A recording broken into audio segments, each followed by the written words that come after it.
우선 결론만 말씀드리면 저는 서브노트를 별도로 작성하지 않았습니다. 저는 한 권만 꾸준히 보는 게 의미가 있다라고 생각해요. 빠르면 연기, 최소 1기부터 여러분들이 수험서로 단권화 작업에 들어갈 거예요. 그 단권화는 거창한 게 아닙니다. 네, 안녕하세요. 안전노무사입니다. 오늘은 우리가 GS 연기 시작한 지 약 3주 정도 되었는데요. 여러분들이 공부를 하고 복습을 하면서 모르는 부분도 있고 어려운 부분도 있을 것 같아서 제가 몇 가지 질문을 추려가지고 답변하는 형식으로 영상을 찍어볼 계획입니다.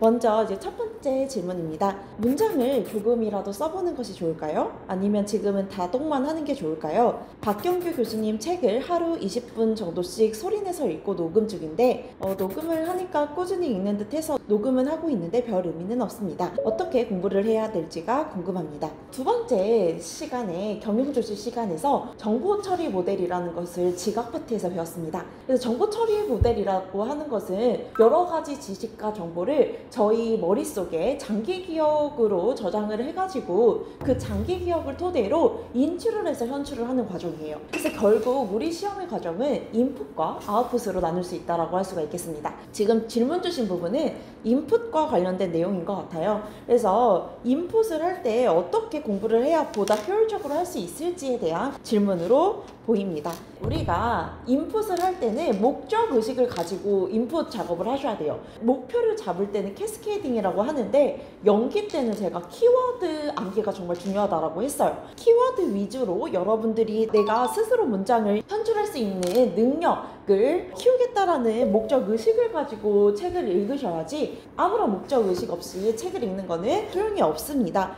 기억을 할 때 조직화를 해서 기억을 해야 된다고 했어요. 그래서 여러분들이 교수님 책을 읽을 때도 나름의 조직화를 해서 암기를 하셔야 돼요. 그래서 예를 들어서 테일러를 한번 예시로 들어볼게요. 테일러의 등장 배경이 뭐였죠? 주먹구구식 경영이었습니다. 그러면 그 주먹구구식 경영의 키워드가 총 4가지가 있었어요. 첫 번째는 이제 표준이 없었다. 두 번째는 조정이 어려웠다. 그래서 갈등이 발생했다라는 거고요. 세 번째는 목표 생산량이 없어서 조직적인 태업이 가능했고, 마지막으로는 성과급제에 대한 불신이 있었다라는 것입니다. 그래서 이러한 주먹구구식 관리를 과학적으로 관리하기 위해 과학적 관리법이라는 것을 도입을 하게 됐죠. 그럼 우리가 이번에 과학적 관리법의 내용을 같이 한번 현출해봐요. 우리 이제 박경규 교수님이 있는 책의 내용을 여러분들이 덮고 나서 제가 목차를 4가지로 알려드렸어요. 그 4가지 목차 기준으로 여러분들이 내용을 떠올릴 줄 알아야 돼요. 키워드 위주로. 첫 번째 키워드 뭐였죠? 직무였습니다. 직무를 어떻게 했죠? 세분화, 즉 분업을 했다라는 거예요. 그 분업을 통해서 노동에서의 효율성을 높였다라는 것이고요. 두 번째는 뭐였죠? 인간을 경제적인 동물로 간주하였다. 그래서 경제적인 동물로 간주해서 도입한 제도가 뭐였죠? 차등별 성과급 제도였습니다. 그래서 차등별 성과급 제도라고 하는 거는 목표 생산량을 기준으로 그 이상을 달성한 작업자에게는 높은 임률을 적용하고 그 이하로 달성한 작업자에게는 낮은 임률을 적용하는 제도였습니다. 그래서 목표 생산량을 결정하기 위해서 과학적이고 객관적으로 결정을 해야겠죠. 그래서 과학적이고 객관적인 목표 생산량 설정을 위해서 시간과 동작 연구를 도입을 했고요. 세 번째로는 작업 수행에서의 원베스트 웨이가 있다라는 것을 간주했죠. 그래서 최적의 작업 방식을 연구하기 위해서 인간공학적인 관점에서 물리적 작업 조건을 표준화했고요. 마지막으로는 직무 수행을 위한 스페시피케이션을 명시함으로써 과학적 선발과 훈련에 기여를 했다라고 말씀을 드렸습니다. 근데 중요한 거는 목적이 중요하다는 거예요. 내가 키워드를 암기해서 현출할 수 있는 능력을 키우기 위해 인풋 작업을 하는 거다라는 목적 의식을 가지고 방법은 크게 상관은 없습니다. 말을 하는 게 더 효율적이시면 말을 하면 되는 거고요.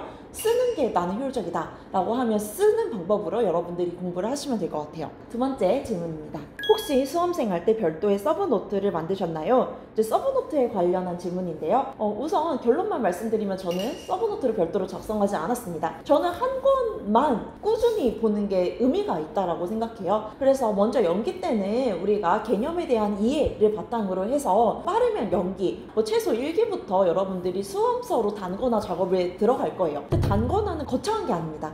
시험 전날 우리가 1회독을 할 도구를 만드는 거예요. 그래서 저는 저는 여러 번 회독한 책을 가지고 단거나 하는 게 가장 효율적이라고 생각을 해요. 그래서 결국은 우리가 시험에서의 가장 중요한 자원이 뭐죠?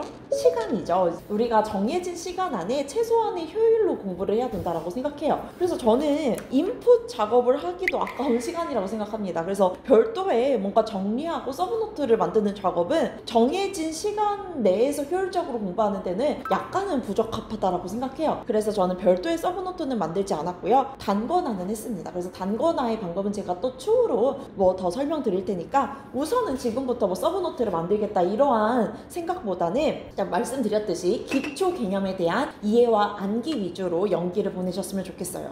그 다음 세 번째 질문입니다. 저는 유예생이고 스터디로 강제력을 부여해서 공부하는 스타일이라 현재 노동법과 행정쟁소법은 통화 스터디랑 캠으로 쓰기 스터디를 하고 있는데 인사는 무슨 스터디를 어떻게 해야 도움이 되는지 모르겠습니다. 법과목은 사례집이 있어서 목표 잡기가 쉬운데 인사는 뭘 어떻게 해야 되는지 감이 잡히지가 않습니다. 어떤 스터디를 지금부터 해야 될까요? 우선은 제가 말씀드렸듯이 연기부터 거창하게 목표를 잡을 이유가 없습니다. 우리 조직의 목표를 개인의 목표로 할당할 때는 캐스케이딩이라는 도구를 사용합니다. 조직의 전략적 목표를 집단의 목표로 또 집단의 목표를 개인의 목표로 할당하는 과정이 캐스케이딩이에요. 그래서 이 캐스케이딩을 저희 수업 전략에도 비유해서 설명을 하자면 결국 우리 최종 목표는 시험장에 가서 좋은 답안지를 작성을 하는 거다. 그래서 좋은 답안지를 시험장에서 작성하기 위해서 2, 3기 때 실전 연습을 하는 거고요. 2, 3기 때 여러분들이 실전 연습을 하기 위해서는 0일기 때 이론에 대한 이해를 바탕으로 한 암기가 필요하다고 했어요. 우선 지금부터 해야 될 거는 우리가 영어로 문장으로 논술을 한다라고 예시를 들었을 때 영어 단어를 알아야 영어 문장으로 현출이 되는 거잖아요. 마찬가지입니다. 여러분들이 키워드를 암기해서 문장을 현출하는 연습이 있어야 여러분들이 답안지에서의 기본적인 문장과 글을 쓰실 수가 있는 거예요. 그래서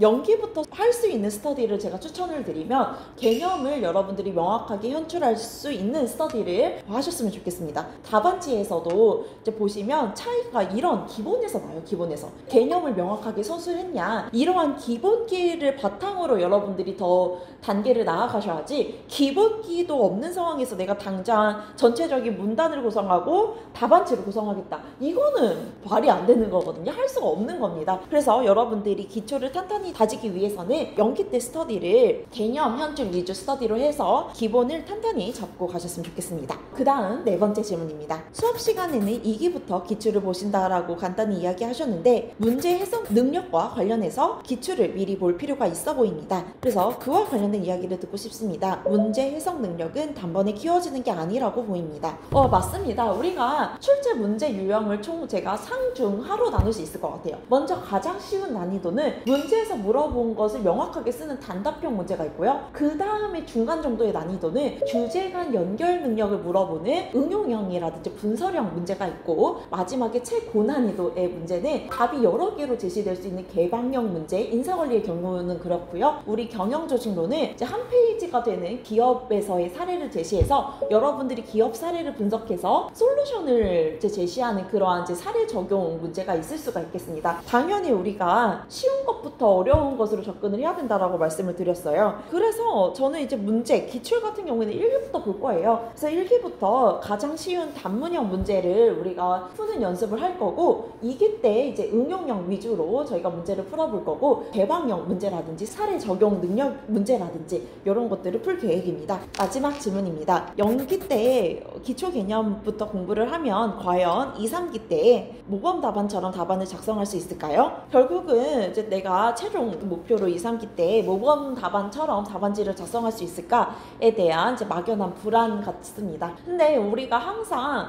목표를 정할 때는 세분화돼서 하나하나 차근히 나아가는 단계라고 생각해요. 그래서 여러분들이 지금은 당장 내가 문장으로 현출할 수 있는 능력밖에 없더라도 결국은 그 능력을 키우고 나면 더 한 단계 한 단계 나아가는 거라고 생각하거든요. 그래서 단계별로 주어진 과제를 여러분들이 하나하나씩 성취해 나가면 저는 2, 3기 때 여러분들이 모범 답안처럼 답안지를 쓸 수 있는 능력이 키워질 거라고 저는 믿습니다. 여러분들이 공부를 할 때 그냥 이제 아무 생각 없이 공부를 하는 것보다는 내가 당장 주어진 목표와 과제를 항상 유념해 두고 공부를 하셨으면 좋겠어요. 그래서 오늘은 여기까지 영상을 마치도록 하겠습니다. 다들 이제 화이팅해서 연기 보내셨으면 좋겠습니다.